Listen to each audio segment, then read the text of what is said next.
menurut saya kan seringkali dilekatkan ya di kelompok Pak Anies itu dipojok-pojokkan, dianggap ini orang-orang radikal, kadrun, macam-macam. Coba nanti kalau ada PKB siapa yang mau bilang begitu? Tapi Gus, Apa itu? Menteri Agamanya ngomongnya kemarin begitu deklarasi itu beda. Aku tuh ngomong daki-daki, ketua PBNU-nya ngomongnya gila beda. Terus gimana itu? Gimana itu Gus? Kalau menurut saya ada satu lagi nih masalah yang mesti dihadapi itu. Tiba-tiba Caimin dipanggil KPK gitu loh. Itu gimana itu?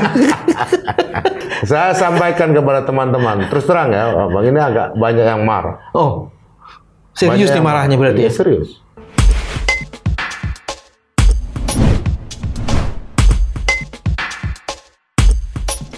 Bismillahirrahmanirrahim. Assalamualaikum warahmatullahi wabarakatuh. Waalaikumsalam. Teman-teman, jumpa lagi di channel ini. Ada hal penting yang kurang mendapat perhatian pasca deklarasi Anies Baswedan dan Muhaimin Iskandar di Surabaya. Yaitu bagaimana melihat secara lebih tajam dan jernih apa sebenarnya peran strategis dari Caimin yang mewakili representasi dari PKB. Hari ini yang hadir di channel ini tidak main-main, Wakil Ketua Umum PKB, Gus Jazil.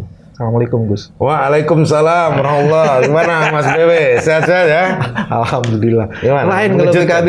Mengejutkan ya? Yang sering dakwah tuh suaranya tuh renyah gitu. Ada beberapa isu penting. Yang pertama adalah kita ingin tahu relasi antara Nahdliin, struktural NU, dan PKB. Itu yang bagian pertama. Bagian kedua, apa sih sebenarnya deklarasi ini, apakah sekedar isu elektoral atau ada isu politik kebinekaan di situ? Dan yang ketiga juga akan kita lihat tantangan-tantangan depan. Itu 3 hal penting yang akan kita diskusikan. Sebelum masuk di tantangan ke depan, saya akan masuk di pertama. Gus Jazil, tolong jelasin. Nahdliin, PKB, struktural NU, dan chapter-chapter NU lainnya. Iya, Pak Mas Bebe, bicara NU atau Nahdliin itu akan terbelah 2 sebenarnya. NU struktural dan NU kultural. NU kultural itu lebih besar daripada NU struktural, itu dulu. Yes. Oke. Jadi ketika kita bicara soal PKB, kelahiran PKB memang itu kehendak NU kultural difasilitasi oleh NU struktural, namanya PBNU. Kawin dia di situ ya, antara struktural dan kultural. Kenapa bisa gabung di situ? Karena ini kehendak reformasi. Tahun 98 begitu reformasi terjadi dan ditandai dengan tumbangnya Orde Baru dan munculnya partai-partai politik. Ketika itu warga NU bertanya, setelah ini saya ada di mana? Afiliasinya harus kemana? Menurut cerita, dipanggillah pimpinan P3. Apakah P3 bisa menjadi kendaraan NU? Nggak bisa juga. Akhirnya ijtihad, kumpulnya para ulama, para kiai, akhirnya memutuskan. Kita harus punya wadah partai politik tersendiri. Yang itu menjadi alat perjuangan politik warga Nahdliin. Siapa yang melahirkan? PBNU, Pak. Karena warga nggak mungkin. Maka ketika itu, yang membidani dan mengurus lahirnya PKB, itu memang badannya PBNU. Dan itu sampai pada level cabang, sampai level bawah. Dan yang terjadi maka suara NU yang di P3 kembali semua, kembali pulang. Kembali pulang kandang. Bahkan yang di tempat lain pulang kandang. Makanya PKB itu ibarat bayi ajaib. Lahir dia menjadi pemenang kedua dari sisi suara. Lahir langsung jadi presiden. Gitu, Pak. Itu artinya teruji ijtihad para kiai, para ulama ketika melahirkan PKB. Nah, seiring dengan waktu,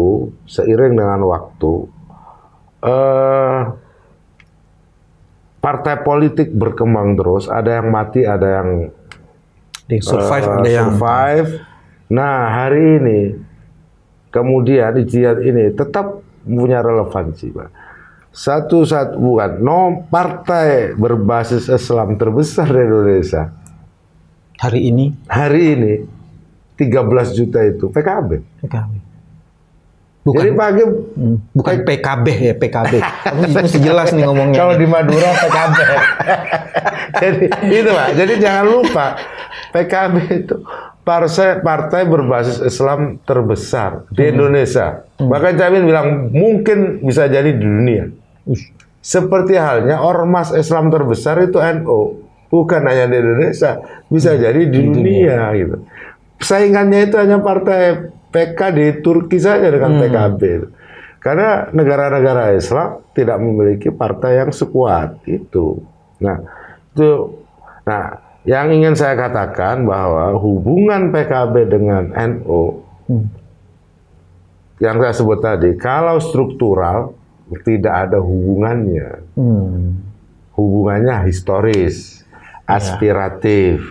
Gitu. Nah, untuk yang NU kultural itulah yang menjadi pembinaan PKB. Jadi basis konstituennya di kultural. Di kultural.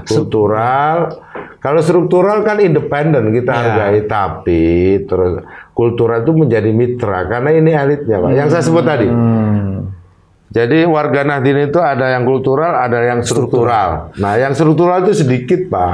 Tidak sejumlah yang Bapak sebut, misalkan atau di survei sebut 30 sampai 40%, bahkan sekian penduduk Indonesia berafiliasi dengan NU, itu NU kultural.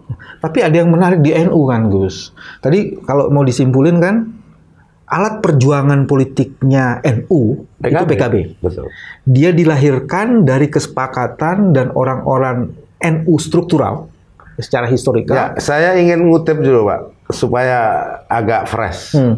Jadi ketika PKB dilahirkan oleh PBNU, itu ada partai-partai yang mengatasnamakan NU yang lain. Oh, ada PKNU. PKNU, Sunni. Apa jawab Gus Dur ketika itu? Kata Gus Dur, dari dubur ayam, itu ada keluar telur, nah itu PKB. Nah, yang lainnya itu kotoran. Jadi gitu, Pak. Ya ada gitu. Telur, ada telek. Ada telur, ada telek. Karena ini telur sampai hari hidup, Pak. Yang telek hilang. Ternyata terbukti yang telek-telek itu hilang. Nah, tinggal telur ini. Nah, telur ini kita jaga sehingga bisa menumbuhkan kekuatan seperti yang menjadi mandat kelahiran PKB, yang bahkan yang menjadi mandat kelahiran NU. Gitu, Pak. Jadi kita harus eksis. Nah, makanya hari ini kemarin ketika misalkan deklarasi itu bagian dari ini loh telurnya PKB, ini loh telurnya NU, ini loh kadernya. Caimin ada di situ, Gus Imin ada di situ. Ya, oke. Nah, saya mau lanjutin dengan politik kebinekaan, tapi sebelum politik kebinekaan saya mau ngomong ini dulu. Itu secara sosiologis tuh, ketika elit NU itu punya pengaruh besar pada Nahdliennya. Enggak. Jadi itu gimana itu penjelasannya itu? Yang disebut elit struktural NU itu adalah gabungan topangan dari pesantren-pesantren. Oke, jadi elitnya yai-yai di pesantren. Jadi sebenarnya PBNU itu rumah kecil saja representasi dari pondok-pondok pesantren yang besar, yang kadang independen. Oh, sebagiannya independen, sebagian besar, sebagian kecil. Sebagian besar lah. Sebagian besar independen. Oke. Sebagian besar independen. Para kiai ini independen. Tapi begitu ada kepentingan Nahdlatul Ulama, dia gabung. Dia berbaris. Tapi pada kepentingan-kepentingan independen. Karena apa? Karena memang amalia, caranya, polanya, amalnya kadang memiliki teritori berbeda-beda. Kenapa ini penting ditanyakan? Karena semua sistem kehidupan yang ada di warga Nahdlien ini tidak bisa dilepaskan dari yai. Memang. Mau dari mulai lahir. Memang. Metengan. Sampai semuanya orang meninggal. Itu selalu. Nah, apalagi kalau lagi ada pemilihan, elektabilitas kan gitu kan. Itu saya dengar dari beberapa ayah itu. Dan sehingga kemudian elit NU itu mempunyai pengaruh yang besar pada Nahdlien. Gitu ya. Makanya kemudian NU diperebutkan karena itu. memang jadi ketaatan warga NU kepada para kiainya itu memang luar biasa. Ini ini hubungan antara orang yang membela ilmu dengan yang menerima ilmu. Jadi erat hubungannya, ada adab yang tinggi. Sehingga ketika kadang untuk menikah saja tanya kiainya. Kapan nih tanya kiainya. Ya, dulu kiai itu bahkan mau nanam padi aja tanya. Tuh. Jadi karena apa? Karena memang dia pengarah. Kiai itu menjadi rujukan betul, bukan hanya soal urusan politik. Nah, sampai hari ini itu kiai tetap jadi rujukan, tapi ada satu yang rusak. Apa itu, Gus? Rusaknya hubungan itu apa? Uang. Oh, oke. Jadi politik uang di situ. Sekarang yang patut diwaspadai, kadang dawuhnya kiai, perintah kiai, itu dikalahkan amplop. Di sebagian tempat bersaing ini antara mereka yang memang mendengarkan fatwa kiai dengan orang yang mendengarkan fatwanya amplop. Tapi yang dapat amplop kiainya kan, bukan ahlinya atau gimana? Macam-macam ini Pak polanya. Modus polanya macam-macam. Jadi gini, modus justru para kiai, para ini kadang dijadikan korban oleh politisi-politisi yang berotak uang. Dimanfaatkan dan dikapitalisir ya. Akhirnya NU ini atau warga Nahdien itu menjadi pasar besar. Nah, PKB atau calon PKB yang kadang berangkat dari aktivis, dari ini, dikompetisikan dengan uang ya pasti kalah. Hari ini, fenomena hari ini fenomena yang menurut saya saya sebagai politisi ini harus dicari sistemnya lagi. Kalau nggak rusak. Inilah tantangan struktural terbesar yang dihadapi. Persis. Nahdien dan kemudian PKB dalam kaitannya juga dengan NU. Iya, jadi politik menjadi pasar transaksional. Dulu politik itu adalah pelaksanaan pada komitmen, pada janji untuk kebaikan. Kalau sekarang tidak, uang rokok ada nggak, tembakau ada nggak, ini nggak. Nah, sementara warga Nahdien itu ada di very-very.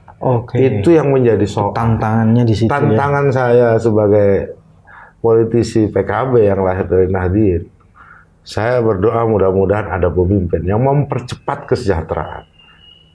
Supaya bisa mengikis itu. Makanya kami kenapa PKB getol betul mendorong undang-undang desa, salah satunya itu. Biar desa cepat makmur. Biar warganya itu independen menentukan. Walaupun dampaknya sekarang korupsi terbesar ada di desa. Itu yang harus diperbaiki. Dikontrol ya. Sekarang PKB programnya 5 miliar tiap desa. Begini, kalau di pusat tidak bisa jadi contoh, maka mulailah dari kepala desa. Ini yang kita sampaikan ke seluruh kader. Jadikan kader PKB, jadikan temanmu, jadikan santrimu, jadikan kiaimu kepala desa sebagai teladan. Kita mulai dari bawah. Kepala desa jumlahnya 74.000. Iya, 74.000. Udah lebih, Gus, kalau iya, makanya 80-an ribu. Bayangkan kalau 74.000, baik semua diberi akses anggaran, saya yakin desa akan cepat maju. Di titik ini berarti nanti saya usul 3 tuh, Gus. 1, disiapkan orang yang bisa membantu kepala desa untuk menyiapkan program macam-macam gitu. 2, dibikinkan check and balance. Supaya kemudian mekanisme kontrol terjadi. Makin hari makin baik. Saya ingat betul ketika undang-undang desa diluncurkan, kemudian desa dibentuk. Itu ada kepala desa yang menolak itu, Pak. Karena takut tidak bisa bertanggung jawab secara administratif. Sekarang sudah ada pendamping desa macam-macam. Nah, itu artinya saya ingin katakan, saya sebut tadi Nahdien di mana tempatnya? Ada di desa tadi itu. Nahdien ada di daerah rentan. Jadi kita besar, tapi ada di daerah rentan. Yang bisa ditempuh kanan gini oleh para petualang-petualang, pialang-pialang jalanan, preman politik. Nanti kita akan coba lihat tantangan itu lebih dalam lagi. Tapi sekarang saya mau masuk di sini, Bu. Ya. deklarasi itu dipandang paling tidak oleh saya, kalau tidak mau sebagian orang itu, ini sebenarnya bagian dari cara PKB membangun politik kebinekaan. Artinya PKB yang moderat, PKB yang punya basis itu, sebenarnya kalau dia membangun politik kebinekaan, maka kemudian isu intoleran itu selesai. Isu radikalisme selesai. Gimana? Kalau isu kebinekaan, isu pluralisme di PKB itu sama dengan orang ngajarin bebek berenang. Itu memang basis dasarnya itu. Kelahiran PKB itu di situ. Untuk menghapus diskriminasi, polarisasi. Kita kebinekaan, kita dibekali 3 ukhuwah.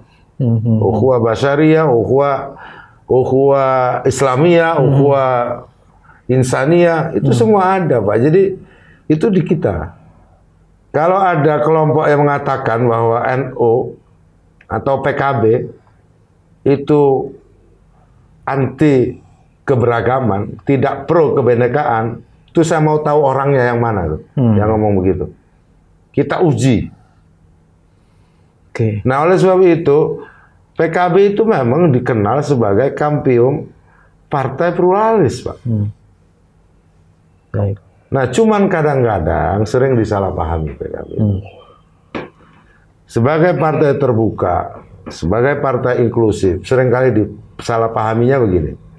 Ketika PKB ada di komunitas Muslim, PKB dianggap membela non-Muslim. Ketika PKB ada di komunitas non-Muslim yang besar seperti di NTT, PKB dianggap partai Islam. Itu risiko yang harus diambil oleh PKB sebagai partai yang mempertahankan keberagaman dan kemajemukan. Yang mengedepankan persaudaraan dibanding macam-macam itu. Jadi dengan deklarasi itu, Anies dan Caimin ini akan membentuk satu kultur baru kepemimpinan ya? Paling tidak persepsi publik seperti itu. Makanya menurut saya kan seringkali dilekatkan ya di kelompok Pak Anies itu dipojok-pojokkan, dianggap ini orang-orang radikal, kadrun, macam-macam itu. Coba nanti kalau ada PKB siapa yang mau bilang begitu? Kami jaga itu. Maksud saya apa? Kami yang ada di situ yang punya pengalaman, yang punya sejarah. Janganlah membuat stigma-stigma seperti itu, karena negara ini dibangun gotong royong bersama-sama. Jangan ada yang disudutkan. Nah, PKB berkepentingan, Pak, di situ, Pak. Berkepentingan bahwa Indonesia ini, kebinekaan, Bhinneka Tunggal Indonesia harus tetap dijaga, Pak Bambang, dan ini tidak usah disebut bahwa kebinekaan yang ditanamkan di Indonesia itu berbasis agama. Itu clear sudah ya? Clear. Karena dalam konteks Islam, idealnya rahmatan lil alamin. Persis. Jadi keberagaman nggak bisa di Indonesia seperti keberagaman di dunia-dunia sekuler. Kalau sudah bilang keberagaman, kemajemukan yang berbasis agama, itu artinya memang keberagaman Indonesia itu dibina, dibentuk berbasis agama Islam. Saya tanya, ketika kita bicara soal agama Islam, mana yang paling besar di Indonesia? Alirannya Ahlus Sunnah wal Jamaah, ala An-Nahdiyah. Jadi clear sebenarnya, Pak. Cuman PKB nggak pernah jadi pemenang aja. Kalau jadi pemenang sekali-kali, kita tunjukkan, kita buktikan, dan kesempatan ini bersama Pak Muhaimin, Pak Anies ini sekaligus menunjukkan Islam sebagai rahmatan lil alamin di situ. Persis. Bukan hanya menunjukkan, kita buktikan dan menjadi contoh dunia. Baik. Terus terang, Pak, kami ini lahir dari kalangan Muslim, dan kami ingin keinginan melihat dunia Muslim yang ada. Indonesia harus menjadi kiblatnya. Banyak orang Afghanistan, banyak yang belajar ke NU, urusan perdamaian. Kenapa Indonesia yang 17.000 pulau ini damai? Udah habis bagian kesedot pasir impor. Udah nggak 17.000 lagi, udah kurang. Kan dijual. Disedot pasirnya nggak dijual, cuma disewain doang. Itu karena apa? Karena keberagaman itu dibentuk atas dasar agama. Kalau gitu Gus, apa tantangan lainnya dengan deklarasi ini? Apa tantangan-tantangan struktural dan sistemik yang akan menjadi bagian penting untuk sebenarnya ditaklukkan? kalau Pak Anies dengan Gus Muhaimin ini tantangannya hanya stigma saja. Cap-capan. Indonesia itu seringkali gampang sekali mengecap-ngecap orang. Jadi lawannya tukang stempel. Ya misalkan saya pasang jenggot begini nih, dianggapnya sudah tidak PKB ya Pak Jazil. Gitu-gitu itu. Oh gitu. Sudah mulai masuk kadrun ya. Kayak gitu itu. Itulah yang menurut saya itu salah. Diakhiri begitu. Kita jangan lihat orang dari bajunya, dari cara pakaiannya, dari tampilannya. Indonesia itu beneka. Jadi kalau orang mau pakai sarung, ya silakan pakai sarung. Iya betul. Menyatakan bineka, maksudnya berjenggot nggak boleh. Nggak kan? boleh gitu. Ntar celana cingkrang dulu kan. Apa sudahlah yang begitu-begitu kita akhiri. Kita ini satu bangsa yang ingin menjadi contoh dunia, menjadi teladan dunia gitu. Yang bangsa ini menjadi teladan dunia dengan moral, dengan nilai-nilai yang pondasinya adalah Islam. Kita mayoritas Islam kok, orang tahu semua. Keren cita-citanya. Tapi Gus, apa itu? Menteri Agamanya ngomongnya kemarin begitu deklarasi itu beda. Gue tuh ngomong daki-daki, ketua PBNU-nya ngomongnya gila beda. Terus gimana itu? Gimana itu Gus?